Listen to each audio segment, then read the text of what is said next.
In the 1987 film Wall Street, Gordon Gekko once said, "The most valuable commodity I know of is information, and one of those who gather information is a confidential informant." In this research conference, I'm going to present the life of a confidential informant. Dear participants, fellow presenters of Second International Conference on Education, Social Sciences and Engineering 2021. I am Bernard B. Gerona, presenter from University of San Agustin. In my study is all about I am an alpha, socio-economic experiences and challenges of being a confidential informant. Confidential informant refers to persons who provide useful and credible information recruited by a police for investigative and other purposes. Moreover, according to IACP 2018, they are hired to gather information on suspected illegal or criminal activity in exchange of something, usually money. In the Philippines, the confidential informant are called as alpha, which is a code used by the police. Added, individuals who decide to be a confidential informant have valid reasons, ranges from fear, where an alpha desire for safety from a law enforcer, to repentance to pay for previous misconducts, or and money, where an asset or an alpha wanted to have a source of income. Series of studies on confidential informants from the perspective of police operation have been published. However, rarely on the life of a confidential informant had been studied. In this manner, this study presents the holistic stories of the study on the ordinary people who are engaging in intelligence gathering. Right now, we're going to present the statement of the problem. This study aimed to inquire on the socio-economic experiences of a confidential informant. It sought to answer the following questions. 1. What is his life before being a confidential informant? Second, what are the factors which lead him to accept the job of being a confidential informant? Third, why he chose to be a confidential informant and who influenced him or to this kind of job? And how does gathering and giving confidential information affect their life? Another thing is the methods. This research is a qualitative study employing narrative inquiry, which is a design of inquiry appropriate in capturing detailed stories or life experiences, particularly the socio-economic concerns of a confidential informant, where there is a collective description of events. Moreover, the information gathered will be retold or restored by the researcher into a narrative and configure them into a story using a plot line. There are participants in the study whom we called as key informants. The key informants of the study are the four confidential informants in one of the cities in Western Visayas, which was chosen after the confirmation from the members of the National Police where the said informant are or were either hired, recruited, and utilized to gather intelligence information. Right now, I'm going to present the discussion of the study. Earlier, we talk about the statement of the problem. The discussion of the study, we're going to answer the statement of the problem earlier. The following are the discussion of the study. First is the confidential informant in its nature. Second, implication of being a confidential informant. Third, the processes of being a confidential informant. And fourth, socio-economic experiences of being a confidential informant. Confidential informant in its nature. A confidential informant is someone who supplies information without the consent of the involved parties. In other words, the parties under surveillance doesn't know that they had been there's a person gathering information against them or towards them or about them. Here in the Philippines, the police recruiter used the term alpha as a code referring to the recruit whose function is to give them intelligence information for possible and for future operations such as drugs and criminalities. The earlier statement is similar to the study of Makwar and John. stating that intelligence information gathered by a confidential informant is a preparation and execution of a target vital in the progress in an investigation, meaning they have a significant role in police operation, like the study of Brown and Shane, where they occupy an essential role in law enforcement, particularly in the enforcement of drug laws. In the case of the Philippines, the police officer considered them indispensable to undercover in other police operations. It is done through giving information of illicit activities in the ground zero. Recently, it is more on drugs. These intelligence information are sensitive and confidential in nature, which put the life of a confidential informant at risk, like the narratives of all informants in the study said that there is a high risk in intelligence gathering conducted where more likely put the life of confidential informant in danger. Implication of being a confidential informant. All of the confidential informants said the risk would outweigh its corresponding benefits because of their life will be at stake in engaging intelligence gathering and no benefits can outweigh the life of the person. The three of them said, where the two of them are barangay police, or in the Philippines we call them as barangay tanod, and the other one is the shepherd. It is for good and peacefulness of their community, where he and his family can live in a safe and secure environment. The other informants claim that it is for the protection of his illegal activities, which is illegal gambling. The previously mentioned statement shows similar resort to the study of McQuarrie and John that intelligence gathering is highly dangerous, where a mistake will lead to uncertainty, sometimes the death of the person. Right now, I'm going to present the processes of becoming a confidential informant. For McQuarrie and John, police personnel able to recruit by privately to detain suspect by offering those released on police bail a lift home and then asking them whether they would prepared to cooperate. Bloom in Dubney in Tewksbury added once an informant has been identified, recruited in turn, he or she will be put to work by his or her primary or managing law enforcement agent. Added, the informant will be asked, like the study here, which provide information about unsolved or unknown crimes set up and make drug buys in while under surveillance, introduce police officer to the criminal world contacts and engage in other types of work requested and directed by the managing officer, which shows the same results in this study.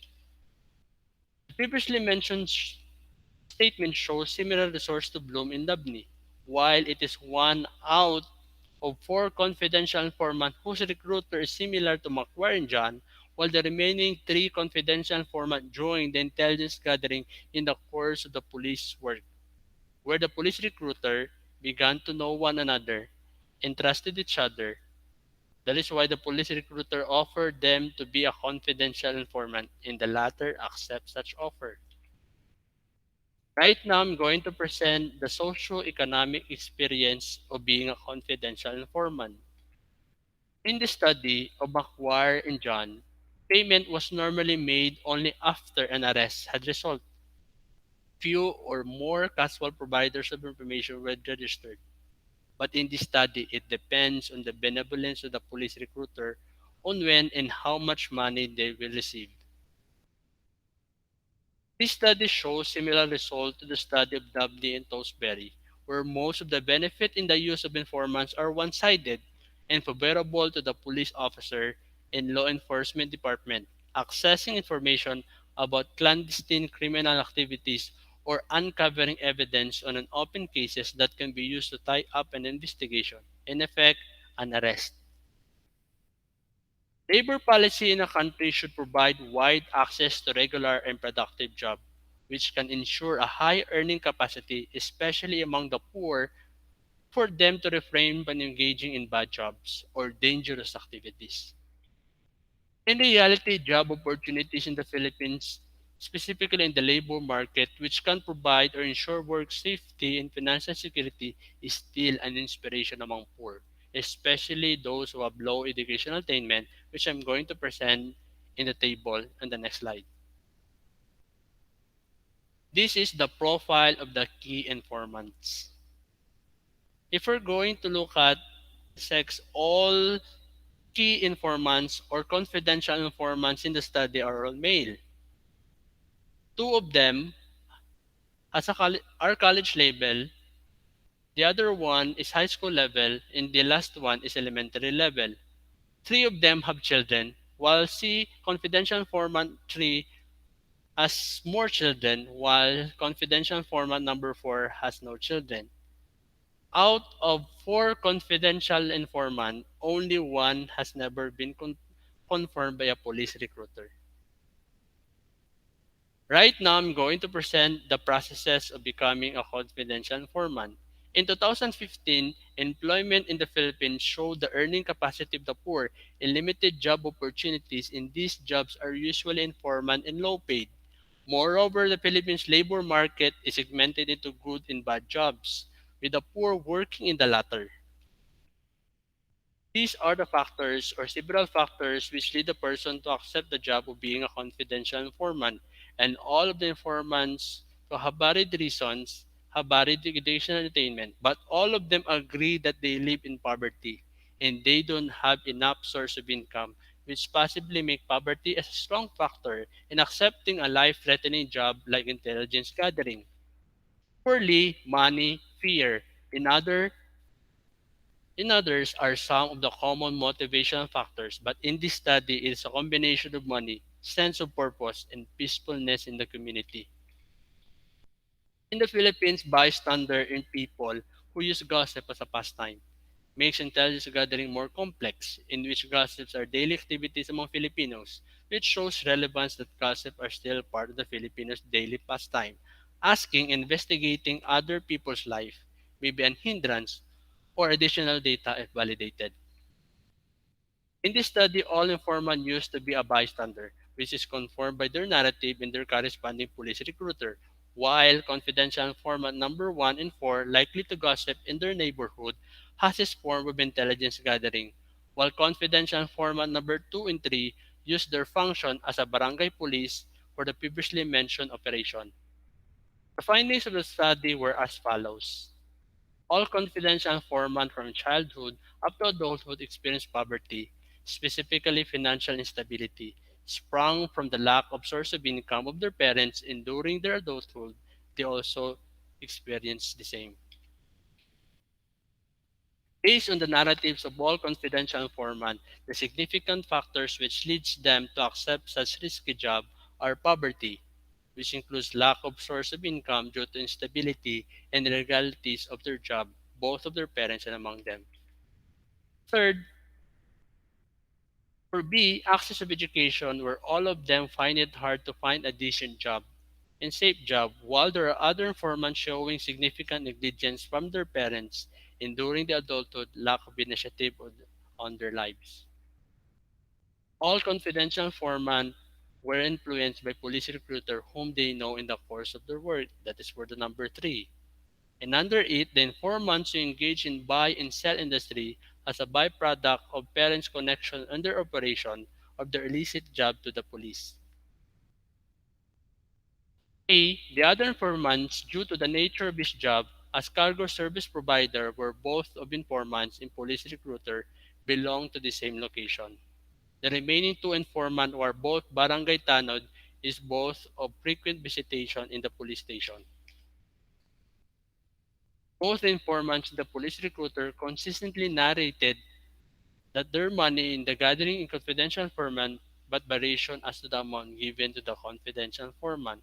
All of the confidential informants stated that earning money was primarily from the benevolence of police recruiter.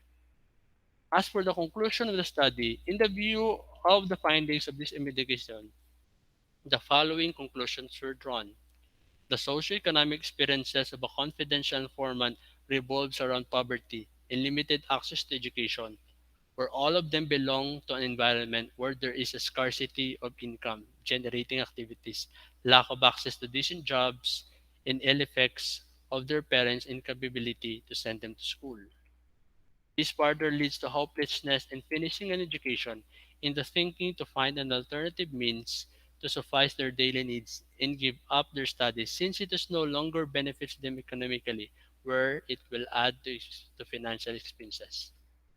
All of the informants have personal reasons and interests, where three of them engage in such activity to make themselves as an agents of helpfulness for the betterment and safety of their community and their families, while the remaining one is out of the protection of himself and his illicit activities. But all of them wanted and aspired to have a better community.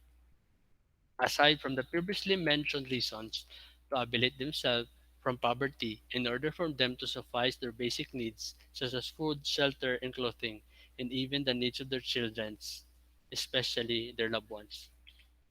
In the course of intelligence gathering operation, all agreed that there are dangers confirmed by their respective police recruiter, but all of those dangers were outweighed by poverty they experienced in the remaining three for the benefits of their community peacefulness. Lastly, all results in interpretation of this study are only applicable to the selected confidential informants, thus cannot be generalized to all. Thank you.